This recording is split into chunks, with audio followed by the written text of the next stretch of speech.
নমস্কাৰ, আপোনালোক সকলোকে স্বাগতম জনাইছোঁ অসম ফিউচাৰ ইউটিউব চেনেললৈ। আশা কৰোঁ আপোনালোক সকলোৰে খবৰ ভাল। তো এইকেইদিন ভালোখিনি কুৱেশ্যন সুধিছিল যে আছাম BSc নাৰ্ছিঙৰ ক্ষেত্ৰত কি এণ্ট্ৰেন্স এক্সাম দিব লাগে বা আছাম BSc নাৰ্ছিঙৰ কাৰণে নিট দিব লাগে নে নাই। তো ইয়াৰে কথা বহুতে সুধিছিল আৰু এপ্লিকেশ্যন ফৰ্ম কেতিয়ালৈকে ৰিলিজ হ'ব সেইটো সুধিছিল। তো এই ভিডিঅ'টোত যিমানখিনি পাৰোঁ সিমানখিনি টপিক কভাৰ কৰিম আৰু BSc নাৰ্ছিঙৰ ওপৰত অলৰেডি ডিটেইলছ ভিডিঅ' বনোৱা আছে। তো আপোনালোকে আমাৰ চেনেলৰ পৰা চাই ল'ব পাৰিব, লিংকবিলাক ডেছক্ৰিপশ্যনত দিয়া থাকিব। তো প্ৰথম কথা, অসমৰ BSc নাৰ্ছিঙৰ কাৰণে কি এণ্ট্ৰেন্স এক্সাম হয়। তো আমাৰ অলৰেডি SSUHSৰ এণ্ট্ৰেন্স এক্সামৰ লিষ্ট দিয়া আছে, মেডিকেলৰ কাৰণে কি এণ্ট্ৰেন্স এক্সাম হয়।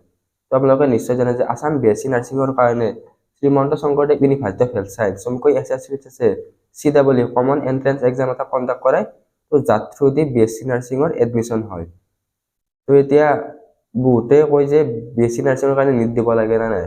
তো বহুতে নিট দিব লাগে বুলি ভাবে, কিন্তু এনেকুৱা কিছুমান কলেজ আছে য'ত BSc নাৰ্ছিঙৰ কাৰণে নিট দিব লাগে, কিন্তু অসমৰ কাৰণে নিট দিব নালাগে। তো আমি গুগলত চাম।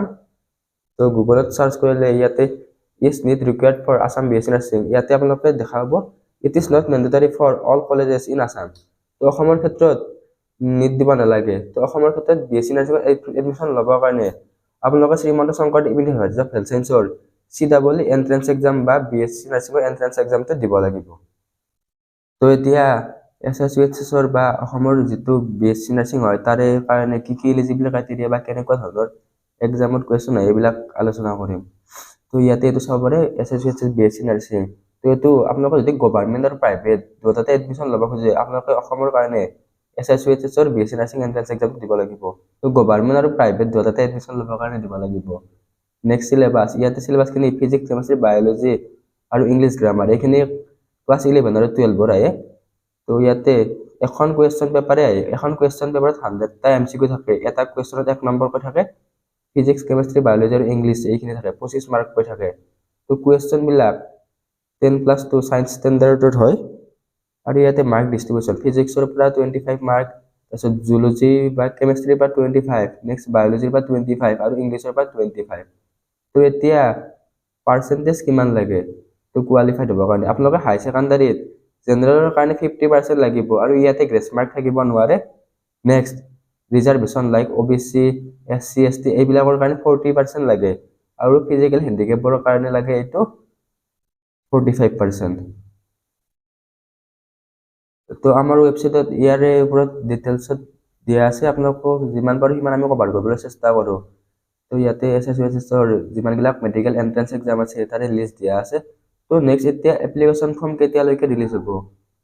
এপ্লিকেশ্যন ফৰ্মৰ ক্ষেত্ৰত চাবলৈ গ'লে প্ৰত্যেক বছৰে এপ্ৰিলৰ লাষ্ট উইক নহ'লে মেৰ ফাৰ্ষ্ট উইকত SSUHSৰ ফালৰ পৰা এপ্লিকেশ্যন মুকলি কৰি দিয়ে।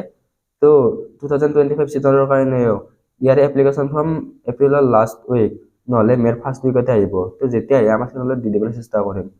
তো আপোনালোকে যদি মক টেষ্ট দিব খোজে তেনেহ'লে আমাৰ ইয়াৰ পৰা ৱেবছাইটৰ পৰা ফ্ৰীতে মক টেষ্ট দিব পাৰিব, পেইড মক টেষ্ট চেপ্টাৰ ৱাইজ দিব পাৰিব। নেক্সট ই বুক ল'ব খুজিলে ই বুক ল'ব পাৰিব।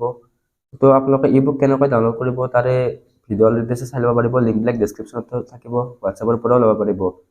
তো এইটো ভিডিঅ'ত আমি কভাৰ কৰিলোঁ কি অসমত BSc নাৰ্ছিঙৰ কাৰণে কি এক্সাম হয়। তো এক্সামটো কৈ দিলোঁ, Srimanta Sankardev university of health ছায়েন্সৰ CEE BSc নাৰ্ছিং। তো এতিয়া ASTU Assam science and technology ইউনিভাৰ্চিটিৰো CEE আছে, কিন্তু সেইটো BTECৰ কাৰণেহে। তো BSc নাৰ্ছিঙৰ কাৰণে SSUHSৰ CEE। তো নেক্সট কুৱেশ্যনটো হৈছিল BSc নাৰ্ছিঙৰ বাবে নিট দিব লাগে নেকি। তো অসমৰ ক্ষেত্ৰত BSc নাৰ্ছিঙৰ কাৰণে নিট দিব নালাগে। তো নেক্সট 3 নম্বৰ কুৱেশ্যনটো হৈছিল এপ্লিকেশ্যন ফৰ্ম কেতিয়া ৰিলিজ হ'ব। তো এপ্লিকেশ্যন ফৰ্মৰ ক্ষেত্ৰত এপ্ৰিলৰ লাষ্ট উইক নহ'লে মেৰ ফাৰ্ষ্ট উইকলৈকে ইয়াৰে এপ্লিকেশ্যন ফৰ্ম ৰিলিজ হৈ যাব। তো এইখিনি সৰু সুৰা ইনফৰমেশ্যন আছিল। তো আৰু কিবা নতুন ইনফৰমেশ্যন লাগিলে বা কিবা সুধিব লগা থাকিলে আমাক হোৱাটছআপ বা টেলিগ্ৰাম বা ইমেইলৰ থ্ৰুদিও সুধিব পাৰিব। তো লিংকবিলাক ডেছক্ৰিপশ্যনত থাকিব। তো ইয়াৰ বাহিৰে আপোনালোকে কিবা বুজি নাপালে আমাক সুধিব পাৰে বা নেক্সট কি টপিকৰ ওপৰত ভিডিঅ' লাগে সেইটো আপোনালোকে কমেণ্ট কৰি জনাব। তো সেই টপিকৰ ওপৰত ভিডিঅ' লৈ আহিবলৈ চেষ্টা কৰিম। তো এই ভিডিঅ'টোত এইখিনি আছিল। ধন্যবাদ।